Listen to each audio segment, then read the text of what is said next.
Read. August 1st hit. You know what time that is in the recruiting world. Official letters are sent out. Signed, delivered, and stamped by your head coach. Now, you and I both know how that world goes. If you got one, that offer is real and you commit whenever you want to. If you ain't get one of them letters, you got to go back to that drawing board and hope that you got a place to land come December. Now, I'm going to tell you something, bro. There's some parents and some players that are looking for the people who told them they got those offers. There's some 7-on-7 coaches, some high school guys, some trainers that's hiding today because those offers they've been telling their kids they have, they don't got them. And Smoke, even though that's the official letter, I talked to two parents yesterday who said they got an official offer letter yesterday and tried to commit and still couldn't. Something in the milk ain't clean. Bad business. Welcome to Unfiltered. I'm your host, Carl Reed. And I'm Smoke Dixon. Guys, it's time to get unfiltered. Smoke, tell them why they need to tune in. Two football guys get into the business of the unfiltered truth about what's going on in today's college ecosystem. Now, Reed, we're two football players, two former coaches, and your resident GM. Reed, it's time to get unfiltered, my man. In today's episode, Smoke, we're going to break down why high school coaches' roles in recruiting has devalued, analyzing the importance of the high school coach's role in recruiting, how the transfer portal has changed the landscape in recruiting, especially for high school football players, analyzing the NCAA's antitrust case settlement, analyzing the proposed $2.8 billion landmark agreement designed to resolve antitrust claims by athletes fighting for NIL. Show me the money. Carl Reed and Smoke Dixon, I'm spitting facts. Now let's hit some heated topics, yes, it's time for group chat. Smoke and I have decided to let you in on our unfiltered group chats so you can see what trending topics we've been talking about on our phones all week and tell you what's really going on in the world of college football. And the first topic that we're going to get into today is analyzing the high school coaching model in recruiting. How much do high school coaches matter, Smoke, in the world of recruiting now? Well, Reed, here's the crazy thing. This is your world, so tap in on it real quick. Well, what's changed so much about high school recruiting, Smoke, in the last 5-10 years, or even you can go as short as 2 or 3 years, you used to have an area coach. When I was a high school coach in St. Louis, I can depend on Cornell Ford at the University of Missouri. He recruited St. Louis. No matter what position you played, no matter what school you were at, you had a relationship with Cornell Ford. He went to every school. He met with every coach. So when I had players go to Missouri, even though he was the running backs coach, if I had a safety, a linebacker, a D lineman, I could communicate with Cornell Ford to get accurate information. The same way with LeVar Woods at the University of Iowa, or Kevin Cosgrove during the time he was at Wisconsin and the University of Nebraska. So we had that familiarity. Now, at some point, Smoke, the game changed to positional recruiting. So now, depending on the position your prospect played, you might see a new coach from that school every single year. And so it was harder to build a consistent relationship with a school because everybody's recruiting style is different. And now the coaches aren't going into the schools regularly. They're only going if you have a prospect. And then now when you add in NIL and transfer portal, the relationship part, Smoke, is not even the biggest factor when you're dealing with recruiting. Well, Reed, even with that the way that it was laid out from the old school to the new school, when I was a general manager at Maryland, I always had an area and a position coach always recruit that particular school. Simple fact for this. I'm always big into the relationship factor, and you have to be able to go into the conversations, not just being the new guy all the time, because new faces, sometimes people aren't receptive to that. Now, once you got into that area, everyone knew who you were. The position coach came in as a secondary recruiter, the one that needed to build that relationship.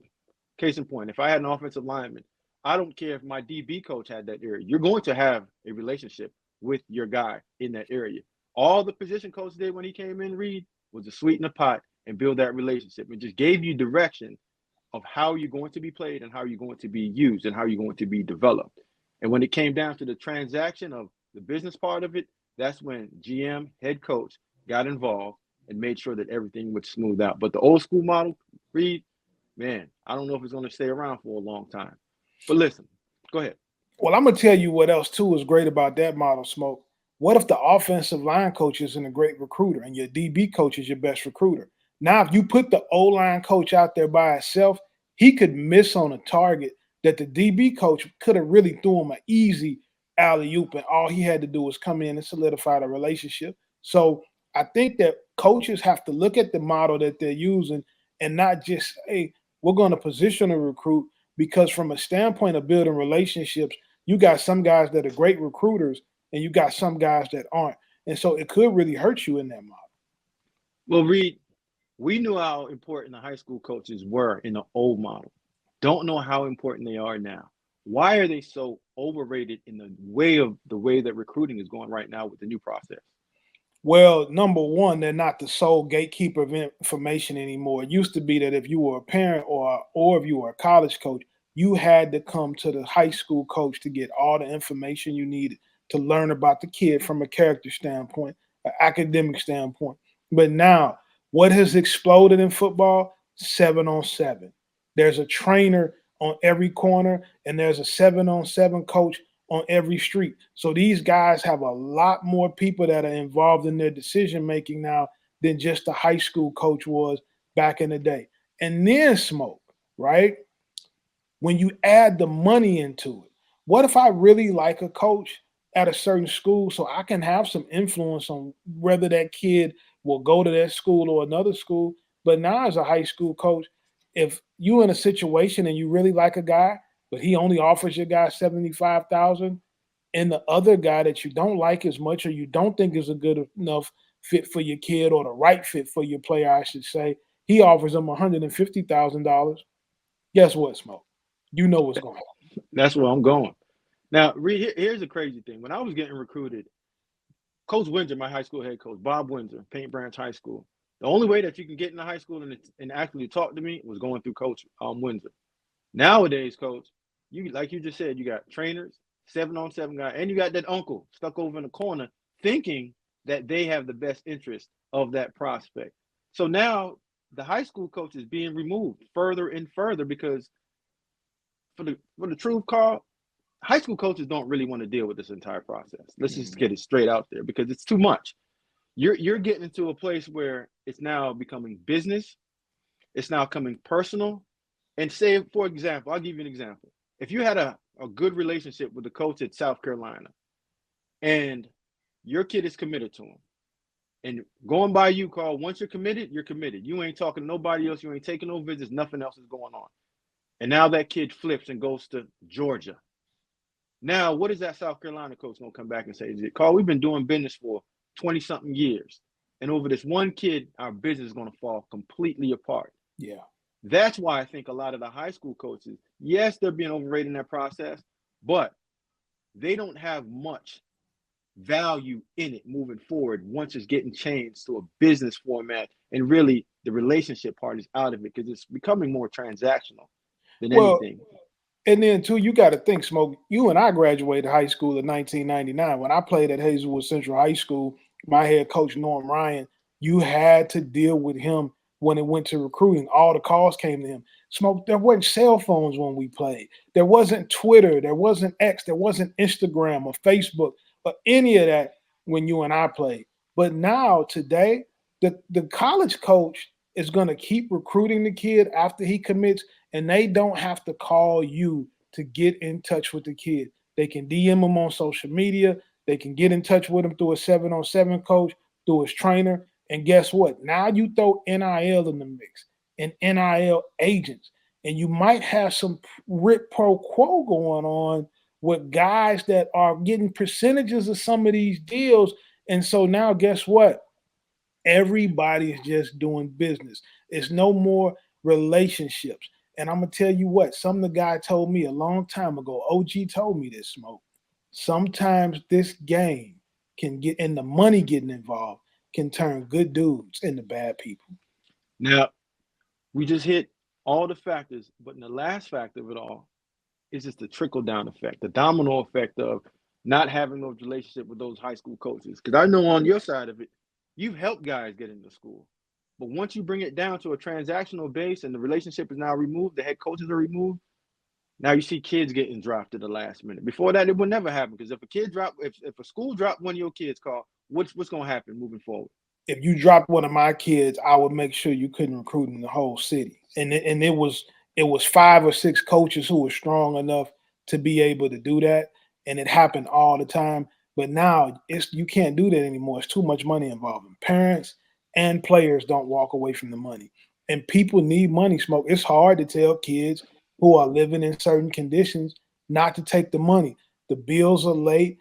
The mortgage payment is late, the rent, the water's off, whatever the situation is, people want the money. Even guys that are extremely wealthy or come from really upper middle class background, Smoke, they want their money too.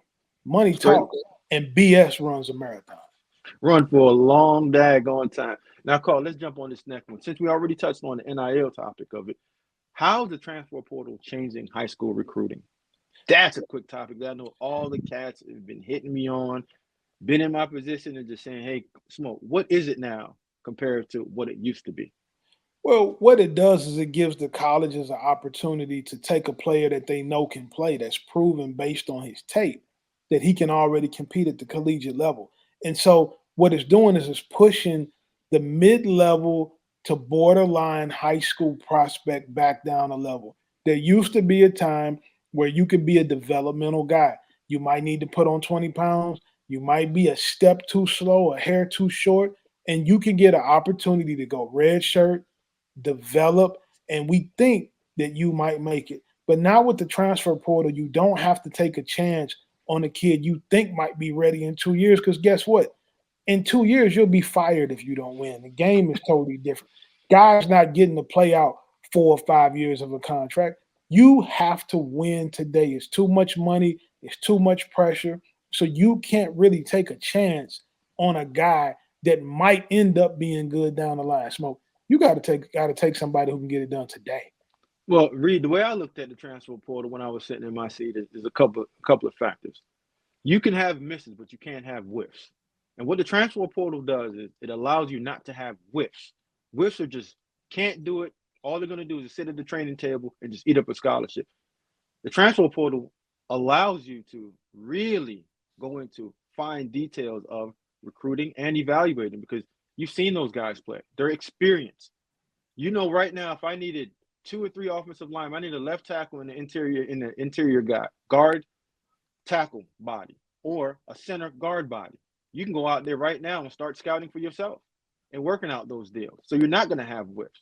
You can supplement your roster in the proper way of understanding exactly what you have with that player. If I needed a veteran quarterback, that's a 3-year player, just because I have a freshman quarterback that I don't know what he's going to play like game 6 or 7, I can have that veteran. I can go pick that veteran up from a Division I AA or Division II just because they've handled it, they know how to play ball, and they've been through the entire process of college football, and I don't have to babysit them. I only need to babysit my freshman and get them to that point. Now, when you talk about the 85-man scholarship, every one of those scholarships and every one of those roster spots count. Because if you have whiffs and major misses in the process of recruiting and developing your team, you're going to have a huge hole that you can't fill. Case in point, the hardest 2 positions to always fill, offensive line and defensive line. Back in the day, Carl, you can get a 6'4" guy that was 250 pounds and put weight on him over a 2 to 3 year period. Them days are done because these kids are coming in 280 pounds. So you have to truly evaluate, is he going to be good enough for me year 2 to play on the football field, or do I have to wait 3 years? Because if I have to wait 3 years, you know how it goes. You recruited them, you developed them, but you ain't going to coach them when it really matters in terms of winning football games. And that's just a sheer fact of how guys get developed and how the transfer portal is affecting high school football. It's not that we don't want high school players. It's just the position that you're in. You might not be able to take them just because your roster and your team is not at the place yet. So you got to go experience to get to youth and develop your program the proper way. Smoke, you already touched on this, but the high school players, the top guys, they're not affected by this, and they never are. The guys that are 4 and 5 stars, rules like this don't affect them. Changes like this don't affect them. They're going to get to play wherever they want to play. Now, who it affects is the borderline guys. Those guys get pushed down a level. I get a lot of parents and a lot of kids that DM me or they call me and they say, Coach, I'm not being recruited. Well, Smoke, they are being recruited. They're just not being recruited to the SEC, the Big 10, or the Big 12. But they're getting an opportunity to play Group of 5 ball, FCS, Division 2.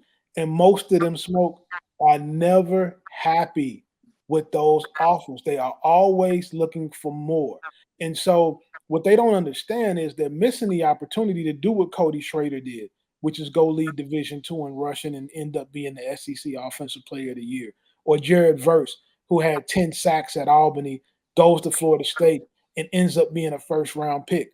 If you can play football, now is the time for you to just find a home that values you and wants you to play, because if you can really play, you're going to get to move up and you're going to get paid when you move up. But there's a lot of guys, Smoke, that DM me and inbox me and said they're being slept on, and they went Division 2 and FCS and they still haven't got on the field.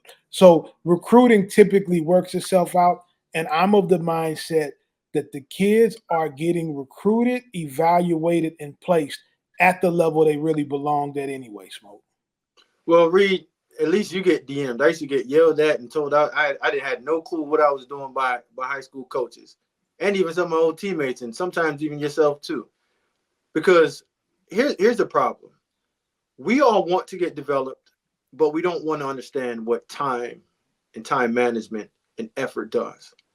And when you get into recruiting, every player that's a good player in their area, or they get their ratings boosted up to whatever number of stars that they want to, they get caught up into, where am I going to go to school next? What's the next biggest school? Who's calling my phone? But when you look at it and you want to make this into a profession, or you want to make this into an attainable goal of being the best player that you can possibly be, you have to go to where you are wanted, needed, and they have a plan for you to get developed along the way.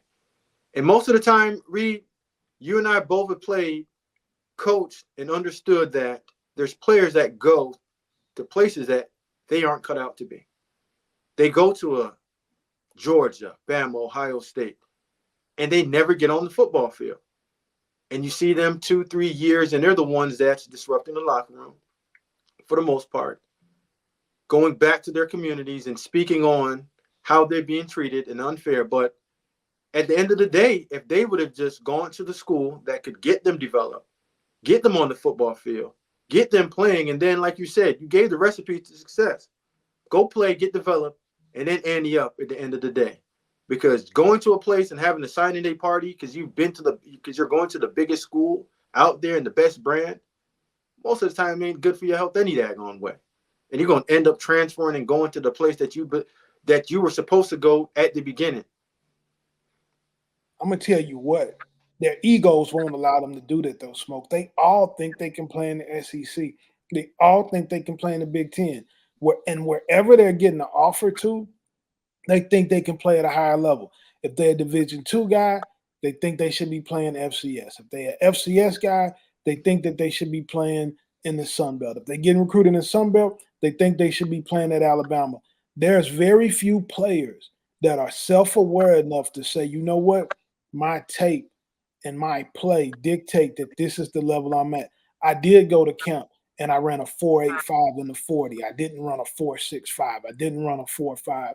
There's a lot of guys in that position.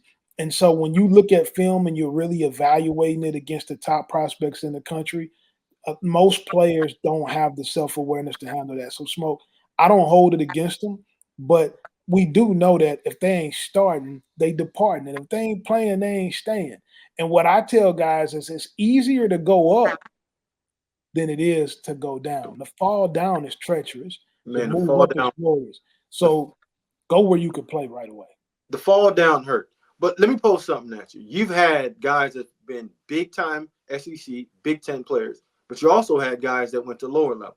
How did you have that conversation with the tier 2 player or the lower level player in comparison to not wanting you to help them get that offer to a Big Ten, a SEC, a Big 12?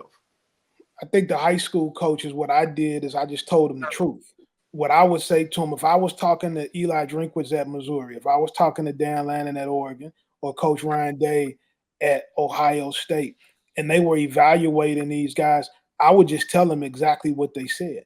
I can't make Drink take you. I can't make Ryan Day take you. He has to really want you to be able to play there. And we've had guys who got recruited by those guys, and we've had guys that they didn't feel like we're up to it. And I always shared the feedback from the coaches with the parent and with the player so they can know exactly what they're looking at. And if none of the schools in the Big Ten or the SEC are recruiting you, then you have to trust the evaluation that they're giving you, and you can't make it a personal thing. And so then what happens is after you give them the information, now you have to work on the kid's psychology because that could be damaging to them. Because some kids, if they got to play at a lower level, don't want to play college football anymore. It kills their dreams, and so you have to talk through that with them also, Smoke. Well, Reed, everyone thinks they're going to the league, and you said you shared something maybe a few episodes ago about if someone would have gave you that advice and saying, "Hey, listen, this is who you are. Work at phase 2 of your life of being a good coach instead of having these dreams of playing in the NFL." And I think every player that goes into college believes that they're going to go into the league, and that's not the case. Smoke, I'm gonna tell you something, and this is the honest truth. I was at an FCS game in the Ohio Valley Conference 2 years ago. I'm not gonna say which schools. I don't want anybody to get upset. And I turned around and told a friend of mine as we were standing on the sideline, because that's the level I played at. And I said, it was a disservice to me as a person for me to play at this level, and people allowed me to believe I was going to the NFL. They should have made me work hard on my education. They should have got me better prepared for what I was going to be in life. But allowing me as a 5'10, 270-pound offensive lineman playing at the FCS level to believe I was going to the NFL and feeding into that dream, nobody was telling me the truth. And as harsh as people think the truth is, you have to be honest with these kids. You have to get them into a career. You have to get them into a profession. You have to get them into internships and things like that, and understand that football is just a tool to use as an education. And me, from the perspective I'm in now, I had major success as a high school coach. I've had major success in the media world.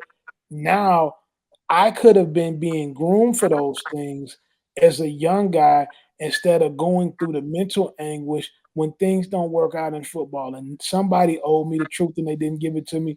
And when I was a high school coach, I was very well aware of talking to my kids about what they needed to do from an educational standpoint, because it was extremely important to let those guys know the reality. Reed, you know the most interesting fact that once I finished playing ball and my wife educated me on the whole process of student loans, I understood that it was a blessing if you were a Division 1, 2, or 3 player that got your education paid for. And when you graduated, you came out with a zero balance. But Reed, the way that this thing is moving, these kids are making money in college.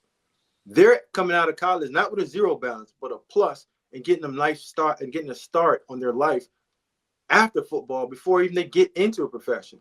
Now, this leads to my next topic that's been jumping all over the chat. They're going to court again, Reed, analyzing a landmark agreement for the NCAA antitrust case. Reed, you and I both know about getting this bag. Years back, guys wasn't getting what they're supposed to get. Now they're breaking this new thing out in court. Explain it a little bit, and do you think this is fair at all to the former athletes or the current one that's in the landscape? I don't think it's fair to the guys that really are the reason we're having this conversation anyway. So over a 10-year period, they're giving 83% of back pay to 19,000 football and men's basketball players, $120,000 over 10 years. That's 12 grand a year. I don't think that that's fair to Chris Webber and Jalen Rose. Does Rob Pelinka, who played with them at Michigan, deserve the same amount of money that Chris Webber and Jalen Rose are receiving? Does the guy who played safety at Virginia Tech deserve the same amount of money that Michael Vick deserves? when he came in and took the world by storm as a redshirt freshman and led Virginia Tech to a national championship game appearance against Florida State? Does the right guard at Florida State deserve what Peter Ward deserves? I don't think so, Smoke. So from a fairness standpoint, I think the guys who are really selling their jerseys, Tim Tebow, those kind of guys, Cam Newton, does the center at Auburn deserve what Cam Newton deserves from a money standpoint? Does the left guard at Florida or the will backer at Florida deserve what Tim Tebow deserves? Smoke, I don't think so. So when you're talking about fairness, it's not fair to the top guys. It's and we keep looking for the world for everything to be fair. But if you go to a car dealership today, the number one salesman and the number 25th salesman, they don't get paid the same amount of money, Smoke. So I don't think that this was fair to the guys that were really behind why it was pushed so hard to pay the players. Well, we live in an environment right now in society that everyone wants to get a trophy and everyone wants to get a tag in a participation award. But when you're into the competitive world, you have to understand your value. And when you understand your value, that's when you should get your equal pay. But you and I both know, once you get into business, everyone's trying to get an upper hand. Now, they're trying to make sure that this college football thing has somewhat parity, but all this ruling doing and all this agreement is doing, you're separating, again, the power conferences of the SEC, Big Ten, and everybody else is just having the trickle-down effect because those are the ones that are signing those big TV deals. That's a conference that's getting a bunch of money. Now they can share. But the other conferences is barely just holding on to dear life and trying to make sure that their conference is competitive and their games are worth watching. Yeah, they're going to get stuck behind again. So this is another reason why the NCAA, I believe, they need to sit down at some point, have a board with the head coaches, be able to go in there and sit down and when they're deciding these settlements and these cases and these bylaws, to have the coach and players in mind and not just try to make it fair and how it looks in the legal system. Because once you go into that, it just screws up everything for everybody else and pushes everybody further away and widens the gap in competitive play in today's college football. Smoke, let me ask you this. How do you think that this will impact the collectives and the money that some of these players have been promised through the collectives? Well, just reading through it, they want to get rid of the collectives. But Reed, you and I both know you can't get rid of Uncle Joe over there in the corner. That's a part of the booster club that want to help out his program. You can push it away all you want. Old money's all going to stay old money. Old money can turn into new money and get that in the hand. But I just believe that if you're using NIL for the right purpose of name, image, and likeness, I think you should be able to go out and get a marketing deal and brand yourself in the proper way. But again, when they introduced and allowed the collective to go in part again, now you're separating the gap again. Because if you're a school that can provide, a la Oregon, with Nike money, there's no other market that anybody else can get into that world with you. So if you want Carl Reed, the best guard coming out of St. Louis, and you're at Oregon, you can offer a mill. But if I'm at Bethune or I'm at Troy or I'm at Toledo, I can't do the same because my collective hasn't built up this, let's call it what it is, a salary cap to afford good players. So now I'm getting worse players. You're getting the best. And now when you turn the TV on, it's a game of 70-10. And now you want to increase the playoff numbers. It doesn't really matter because the good teams are going to stay good. The bad teams are trying to get better, and they never catch up to it. So it becomes unwatchable football at some point. And I think that's what we're getting to. Hope it doesn't get that way, but it's sure looking that way, C. Reed. All I'm going to say this. I said on social media back in May that this was going to affect the collectives. And a bunch of dudes, a bunch of collective dudes, a couple of attorneys, this basketball dude, they were all adding me, Smoke. And all I'm going to say is this. We'll talk soon. We'll talk soon. And I got you. I got them wrote down all right here in my book, Smoke. I got all their names right here. And we'll be revisiting this real soon, Smoke. Reed, the only thing that I even hope that comes out of this, and just selfishly speaking for myself, I hope I can get some of that free money if they push this thing back 15 plus years.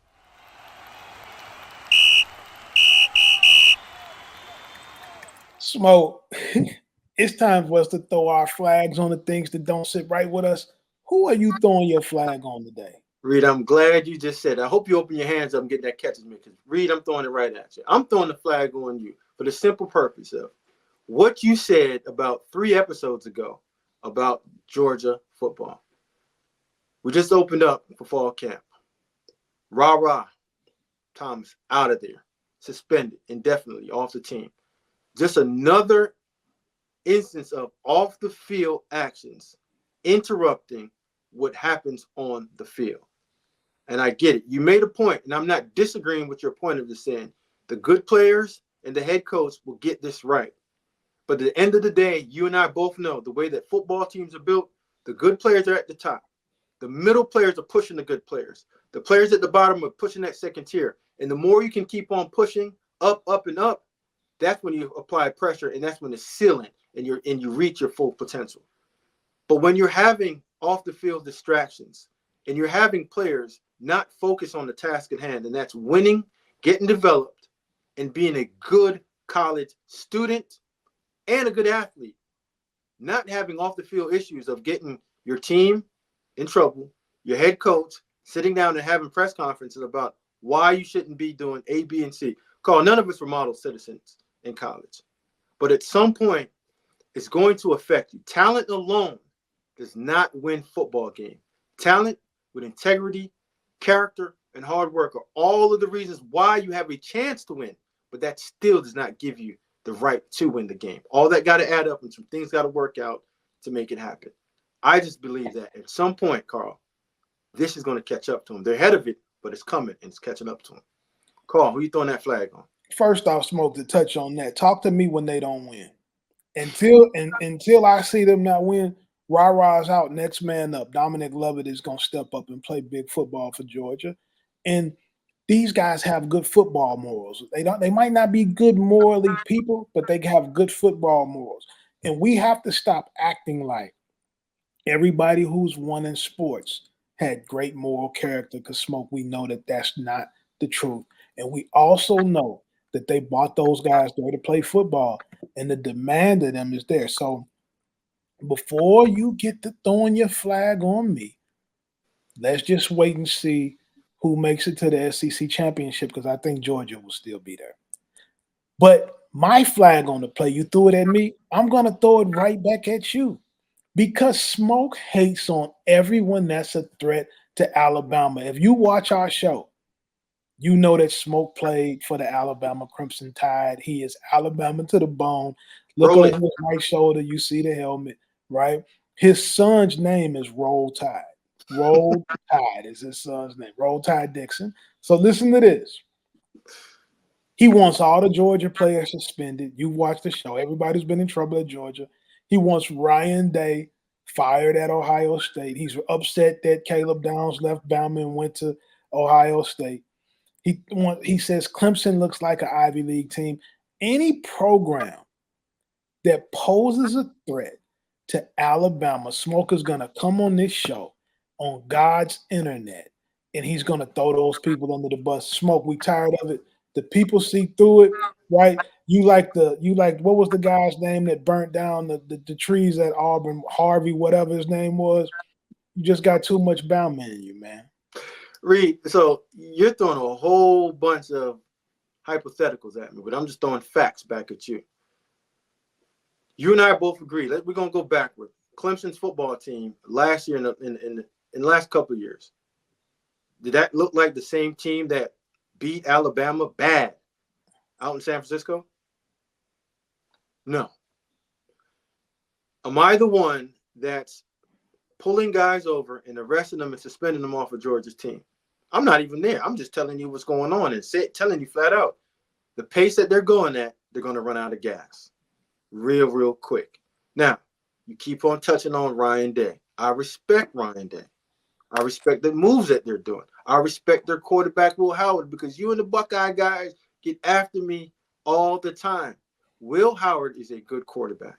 He is super talented. Ryan Day is a good coach. The problem with Ryan Day is you have to beat Michigan and you have to beat the teams that are equal to you. That's competitive. You got to beat the teams that are right there at the top with you. Just can't keep on beating up on the Roys, the rest of y'all. Got to beat up on the real good team, right? Now, Will Howard, good quarterback, Buckeye fans, but he's highly inaccurate, and his decision-making is the one that got him to sit down on the bench. When he's good, he's dangerous, and if he plays like he played against Texas for majority of the season, y'all don't have nothing to worry about. Ryan Day's going to have a great day. He's going to beat Michigan, and y'all will win the national championship. But if he plays like he did at Kansas State, Reed, number 2, get ready. Tap him in. Listen, guys, if you want to check out our show, come on our 24/7 YouTube sports channel every Wednesday and Friday at 5 p.m. Eastern Time. You have just been unfiltered.